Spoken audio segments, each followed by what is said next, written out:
And as I'm sort of grasping that, I'm like, the reason I'm not more successful is not from lack of intelligence or drive, but from having a false belief about success for 50 years.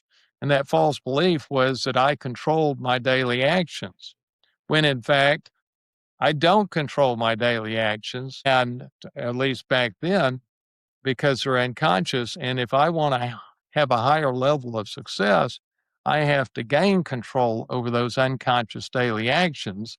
And since they're controlled by the subconscious mind only responds to repetition. It doesn't respond to logic. And that as that hit me, then I'm like, oh, now the full secret of Think and Grow Rich came to me. And the full secret is what you envision in detail with emotion on a daily basis is what shows up in your life.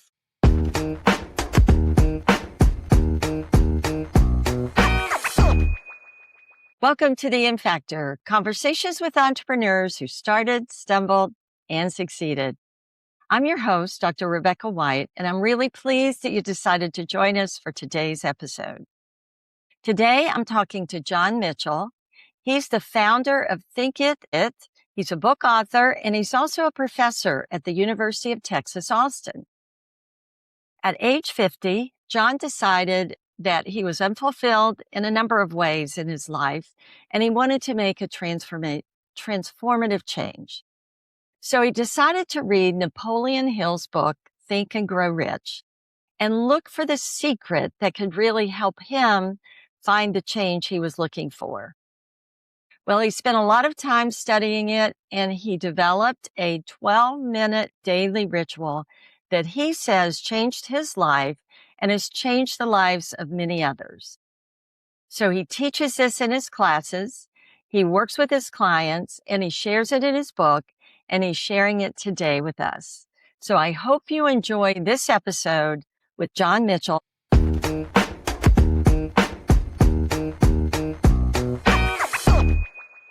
John, welcome to the Impact Factor. Hey, Rebecca, I'm glad to be here. Well, I think your audience is going to find this interesting, and I think some of them will find it life-changing. Well, that's awesome. Well, let's get started. I appreciate you taking the time to talk today. You're a professor at the University of Texas, Austin, and an entrepreneur, and you've developed, based, I think, on Napoleon Hill's model of Think and Grow Rich, you've developed your own methodology, you teach courses, and so I'm excited to dig in today. You've promised that you're going to give me some epiphanies, change my life too, and I'm sure our listeners will be excited to hear about that. Good. So let's get started. Tell me a little bit about what you do and what we need to talk about to get to this epiphany today. Well, essentially, when I was 50 years old, I just wasn't as successful as I thought I should be. Rebecca, I started as a CPA, became an entrepreneur when I was 30. And throughout my 30s and 40s, I was in like 7 different businesses. But when I hit 50, just not as successful as I thought I should be. And I really had 2 goals in my life. One was to make enough money so I didn't have to work. And the other was to find the woman of my dreams. And so on the money, I always did pretty well. I always made 200, 300 grand a year. But when I hit 50, as materialistic as this sounds, I realized I had to start netting $1 million a year if I was going to ever have the exceptional life I dreamed of. And on the girl, I had never been married at 50, although I did a lot of interviewing. And my friends probably called it begging, which is probably more accurate. But anyway, at 50, I'm like, how am I going to change things? And Rebecca, probably 3 months after I turned 50, this pearl of wisdom comes in my head. Find the top book in the world on success and apply that book literally word for word to my life.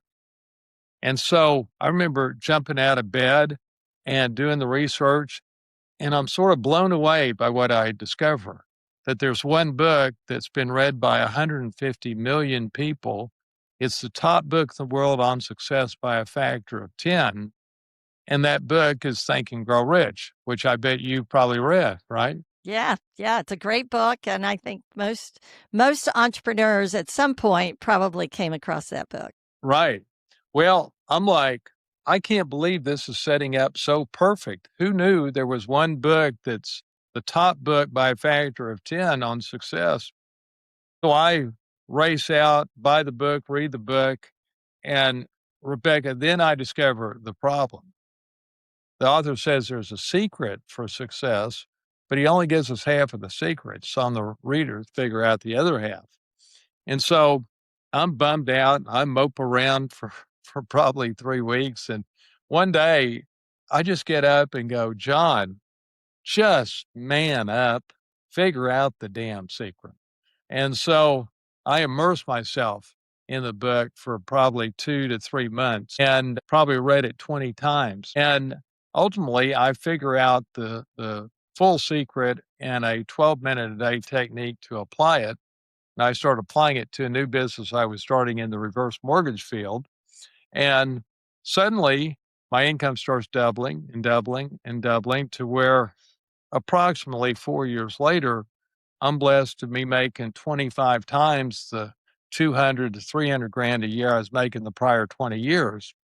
And of course I felt so blessed, but Rebecca, what was so cool was I could see why it was happening. I could feel it. I was just playing the game of life at a higher level. I could do things I could never do before. I had a level of control over my life I'd never experienced before. And I just became fascinated that you could take two key scientific principles and apply them to your life and so dramatically impact your success. And so about 12 years ago, I sell my company and I'm like, okay, I'm going to share this with the world. A month or two later, I meet the former chancellor and president here at the University of Texas. And he says, hey, you got to teach this at the University of Texas. And why don't we teach it together? And then that led to him introducing me to the athletic director here at the University of Texas. And he says, hey, I want to learn this 12-minute a day technique. So I teach it to him, and that leads to becoming the mental coach for the 18 head coaches in our athletic department. And so what I do today is I teach my class the science of success, the science of leveraging yourself, which is essentially advanced leadership of self. And I teach it to adults through my book. So that's what I do. That's awesome. So we have to dig in.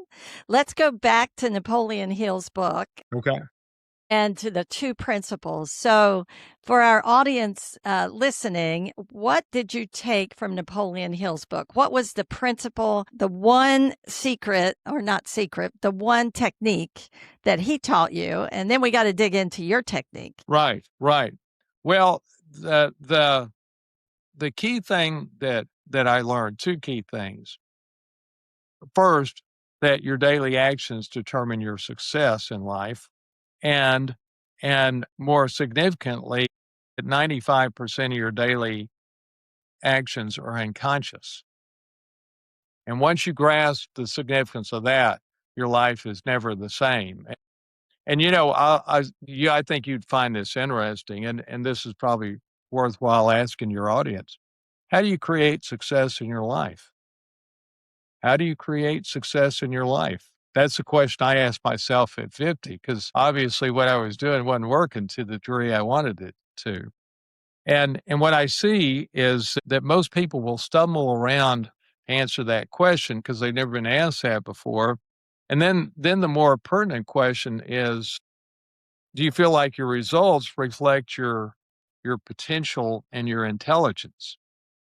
Well, most people don't. That's how I felt. I'm like, there's way more in the tank here, but why can't I get it out? And the reality is most people are just winging life. They don't have a way of doing life. Yeah. Nobody taught them a way of doing life, right?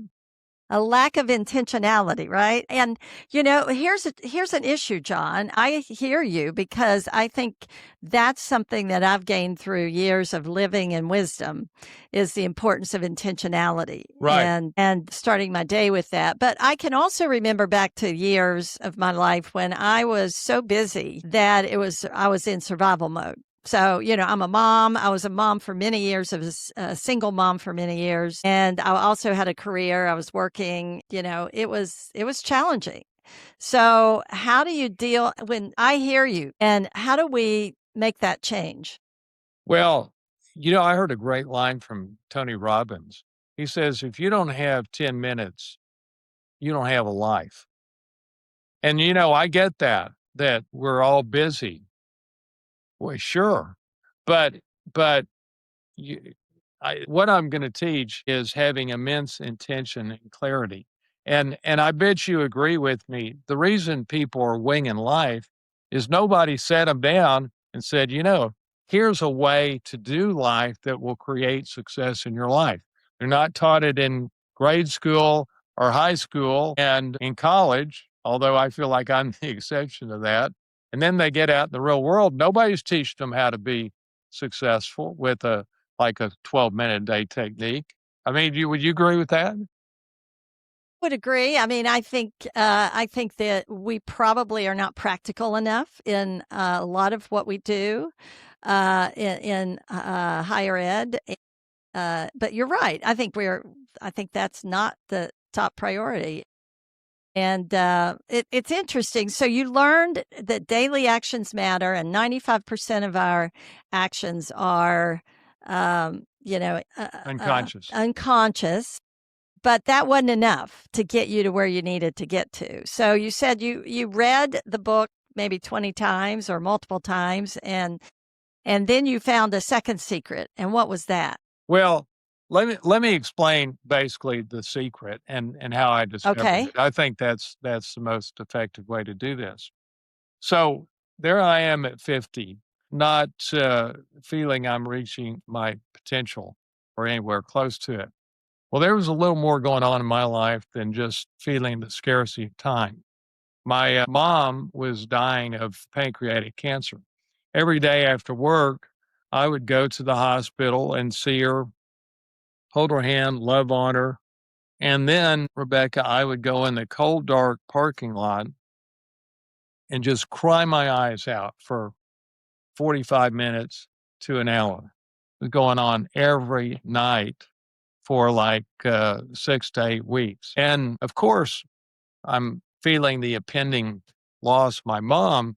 But I mean, I had never experienced this level of emotional upheaval every night, crying for an hour. And of course, I didn't have the perspective back then to understand what was really going on that I see now. But I was feeling so much angst because I felt like I was letting my mom down with my life. My mom and dad gave me all the advantages. They sent me to Jesuit high school in Dallas when they didn't really have the money, and they sent me to the University of Texas when I was 18 years old, and I didn't have to pay for a thing. And so as my mom is leaving this world, I'm reflective about all the advantages she gave me, and all I had to show for my life at 50 was an average life. And I hated the average life because I just knew I was capable of so much more.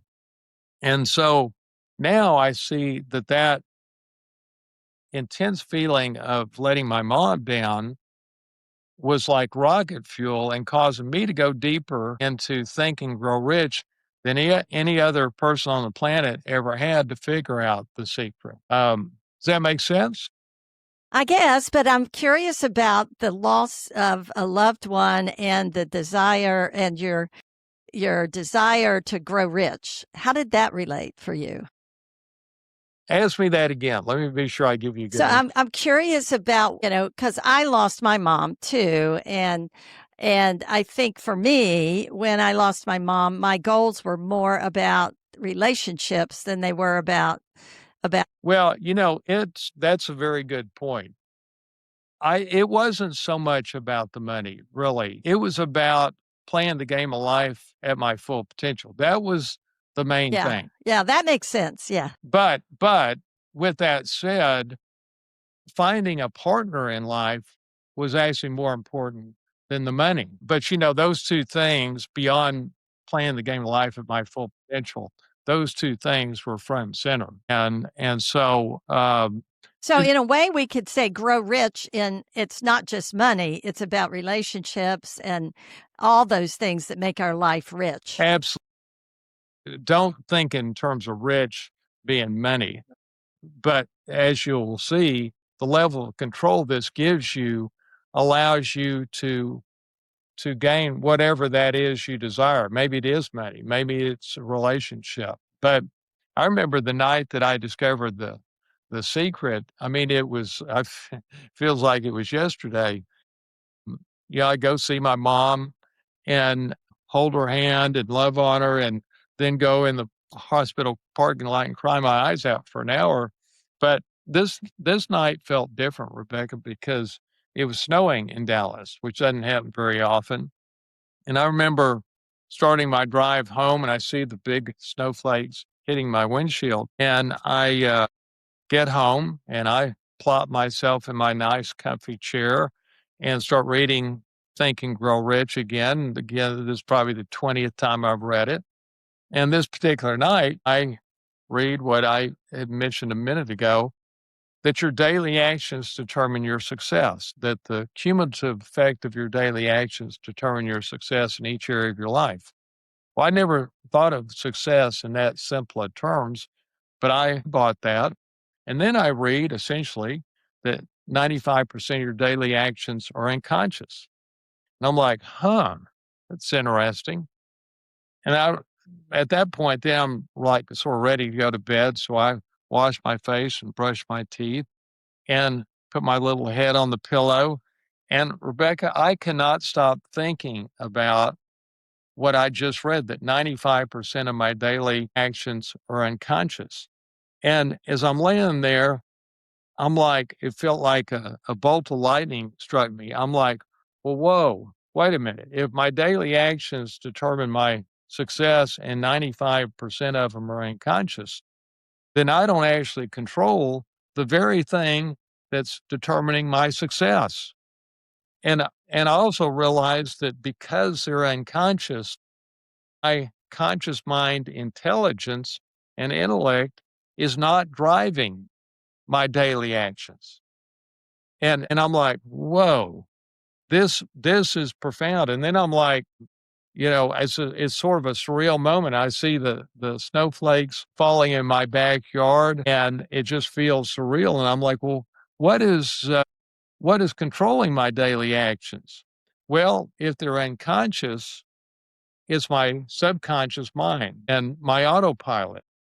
And as I'm sort of grasping that, I'm like, the reason I'm not more successful is not from lack of intelligence or drive, but from having a false belief about success for 50 years. And that false belief was that I controlled my daily actions, when in fact, I don't control my daily actions. And at least back then, because they're unconscious. And if I want to have a higher level of success, I have to gain control over those unconscious daily actions. And since they're controlled by the subconscious mind only responds to repetition. It doesn't respond to logic. And as that hit me, then I'm like, now the full secret of Think and Grow Rich came to me. And the full secret is what you envision in detail with emotion on a daily basis is what shows up in your life.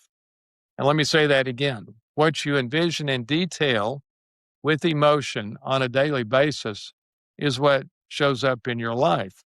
And Rebecca, what that means is you create immense clarity about your life, exactly the person you want to be, exactly what you want to accomplish, and precisely how you're going to achieve your clearly defined goals.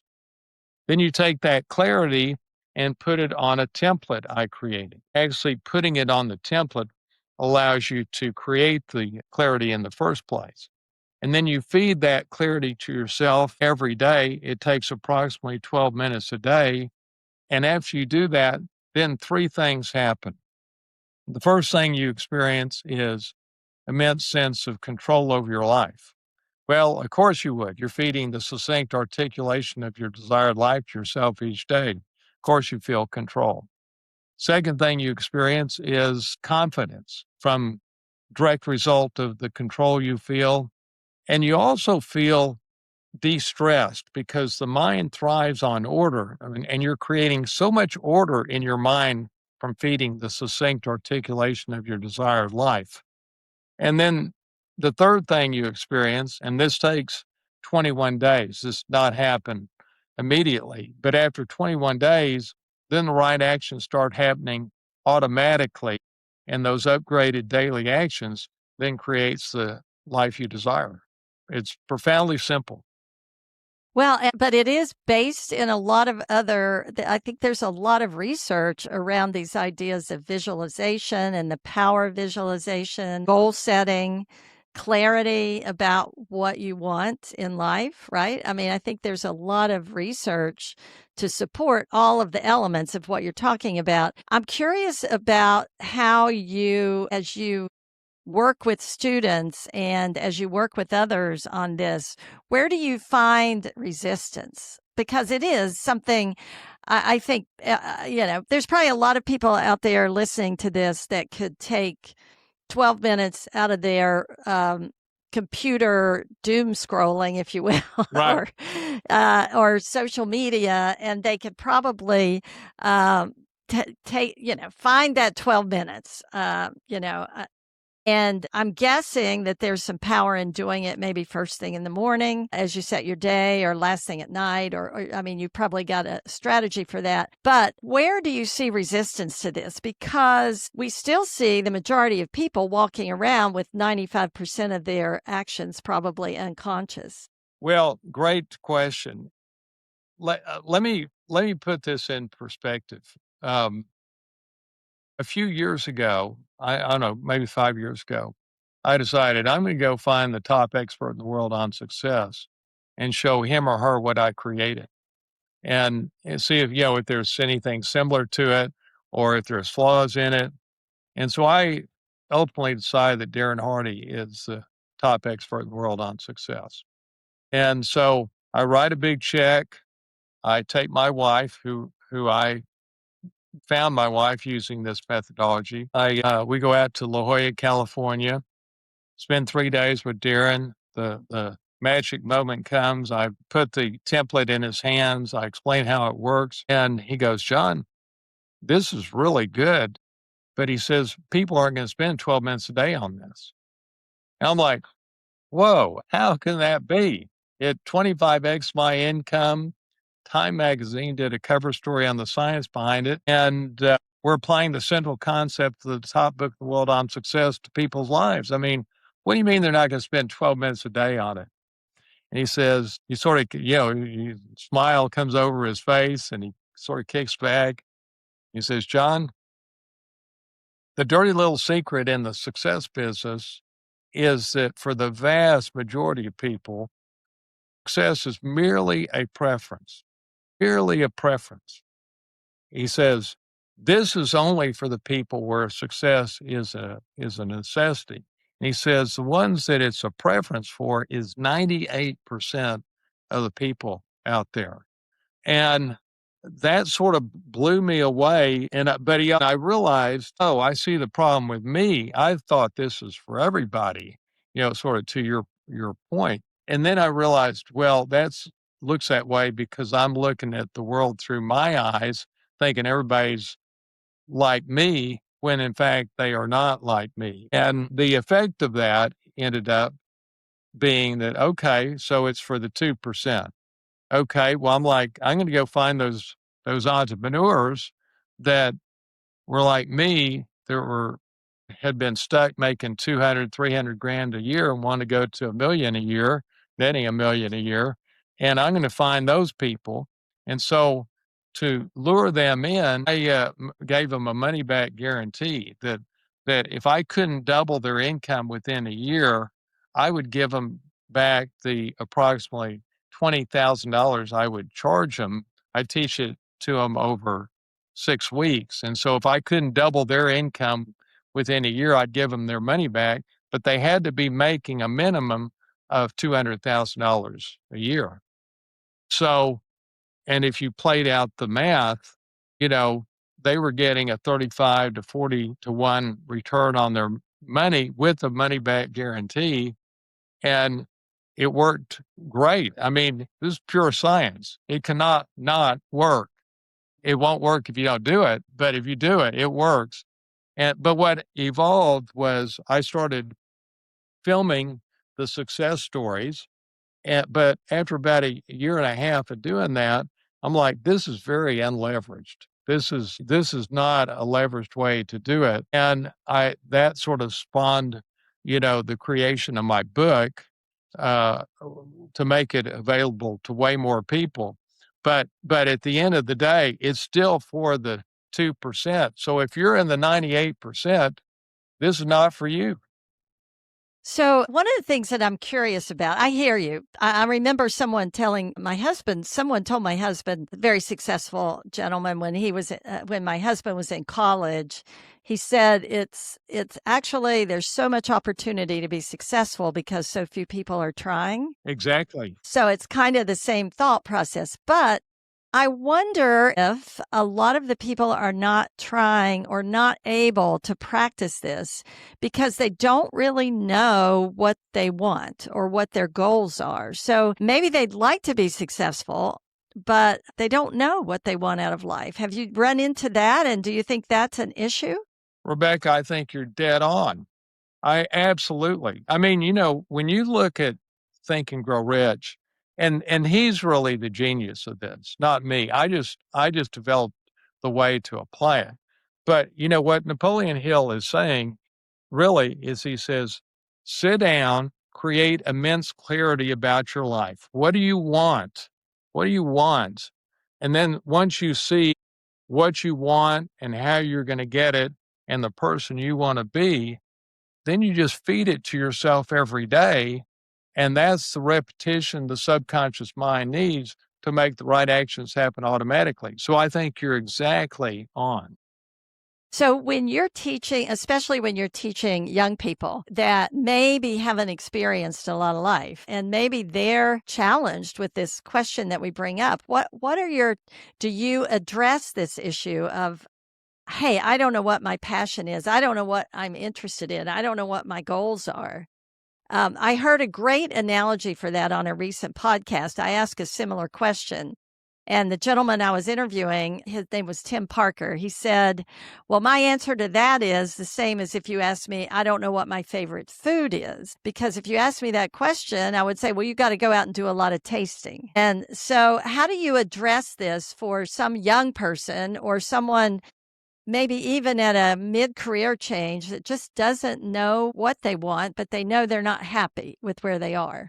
Say man up or woman up and figure it out. Do you have tools or techniques for that or Absolutely. Well, suggestions? yes, and one of the things I created is I created an AI algorithm where all a person has to do is answer about 50 questions, press a button, and 10 seconds later, my template is customized to their life. And what I see is that people will, I'll explain my methodology. They'll go, boy, I like that idea of applying the central concept of the top book in the world on success to my life. They like that idea. And then they go, well, wait a minute. Exactly to your point, Rebecca, I don't know that I know with clarity even the person I want to be or what I want to accomplish or certainly how I'm going to do it. No problem. I've thought about that for 20 years and my template addresses that. So all you got to do is answer the questions. Does that make sense? Yeah. Yeah, it makes sense. I feel like that's an underlying foundational issue that everybody has to address before they could use something like this. So if somebody wants to work with you because do you have any free tools on your website that people can find Why? or how do they, I know you've got a podcast, I think, maybe, Well, and I have for your listeners, I have a special gift. I have a 9-minute video that explains the full secret of Think and Grow Rich and how I apply it. And to get that, they just go to www.themissingsecret.org, themissingsecret.org, and and get that video. It's free. And then if that inspires you, then buy my book. And from buying my book, you have access to the template. And a couple of quick things I want to mention that are sort of foundational to this. Here's how the human mind works. Conscious mind sets the intention and is influenced by logic, but your subconscious mind is controlling your daily actions, or 95% of them, and it's only influenced by repetition. So, as an example, let's say you want to lose weight. Conscious mind sets the intention to lose weight based on the logic of the health benefits. Well, the people are failing to lose weight not from lack of intention, but lack of influencing the part of their brain that's controlling their actions, their eating, their exercising. And you can see when you feed the succinct articulation of your desired life to yourself each day, that's the repetition the subconscious mind needs to rewire your autopilot so that after 21 days, then the right actions happen automatically. And I'll give you an example of this. So you ready for an example, a Sure. tangible example? Because we've been talking about this from a 30,000-foot view. Let's give you a tangible example. And this pertains to my wife. And so every day she and I get up and get going. She goes and does her thing. I go and do my thing. And then about 6 p.m. we get together again and have dinner. And now keep in mind, Rebecca, I am reading in my life GPS template as an example that I am flexible, patient, and thoughtful. And I define what that means in our relationship. I also read that my wife is fundamentally different than I am. I do things fast and I'm task oriented. She does things slow and she is people oriented. And so here we are at dinner. She's preparing dinner, and in her world, everything has to be perfect. Well, in my world, I'm hungry. And so I'm thinking, and keep in mind, I'm just thinking this. I'm thinking, babe, let's eat. Just put the food on the table. It's here. Let's put it over here and let's eat. But that's not what I say. What happens is at the first hint of my impatience, an unconscious thought bubbles up to my conscious mind that goes, John, here is an opportunity to be patient. This is what I'm reading first thing each morning. And so I'm like, so what do I do? Well, my conscious mind takes control of this action and I'm impatient. And whereas if I wasn't reading my life GPS template and and affirming that I was flexible, patient, and thoughtful, I would be reactionary and something would come out of my mouth to push her to get the food on. It'd probably irritate her. But you can see that I am moving from having my actions controlled by my autopilot to having my intelligence and intellect controlling my actions. And this is happening in my life GPS template. There's 50 things that I'm affirming in the various areas of my life. So you can imagine how when this is happening 50 times over, you're just playing the game of life at a higher level. Yeah, I think that example's a great one because, I said earlier that this builds on things like visualization and routine and repetition. But what I'm hearing you say is that you're reprogramming the way that your mind works. Yeah. By every day, and you have to do it every day, I guess, because that reprogramming, we're humans and we always default probably to the path of least resistance, which is going on default because we've got and especially I think as our world gets more and more challenging or we get more and more rushed or there's more uncertainty, but what's beautiful about this, I think, is that it does give you back some control, at least a feeling of control over what you can control, because there's so much in the world you can't control, but you can control how you respond to your wife, and retraining yourself is a great a great way to look at it. I think it's powerful, John, and I'm really excited that you were willing to share this with our audience today. I know we could talk a lot more, but this has been a great conversation. And I'd love, before we close, I always ask all my guests if they had one piece of advice that they would give to an aspiring entrepreneur out there, what would that be? I can almost guess yours, but I'd love to hear it given the work that you've done and your mastery of all of this. Well, here's what I would say, and this is what I had to get when I was 50. I was making 200, 300 grand a year because I worked harder than all my friends. Purely hard work. And at 50, I realized hard work doesn't work, does not work for making over $1 million a year.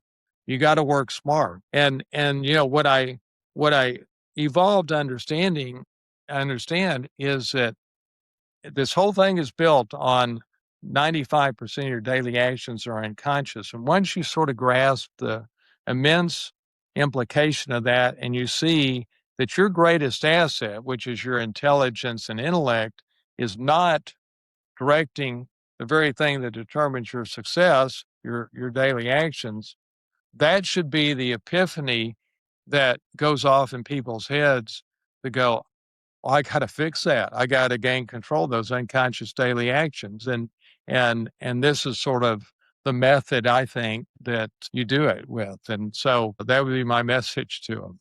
Yeah, hard work doesn't always get you. It gets you, I mean, everybody works hard, but working passionately for something that you're motivated towards is completely different Yeah. than daily grind. So, John, this has been fantastic. Thank you so much. I can't wait to read your book and to check out everything on your website. I think it's Think It and Be It. Is that right? Well, Think It Be It is my company. The name of the book is The Missing Secret of the Legendary Book Think and Grow Rich. Sort of the obvious title, right? I love it. I love it. I love it. Well, where can our guests connect with you and find out more and buy that wonderful book? Well, again, I'd go to themissingsecret.org so they can get right at the video, because once they see the 9-minute video, this will resonate even more, and hopefully they'll want to buy the book. Yeah. Well, I'm excited to give it a try. Okay. And thank you so much. And thank you for joining me today. It's been wonderful to talk with you. And I love that you're doing this there at the university. And maybe we'll get you here to my university someday to talk. I'd love that. I'd love that. Thank you, Rebecca.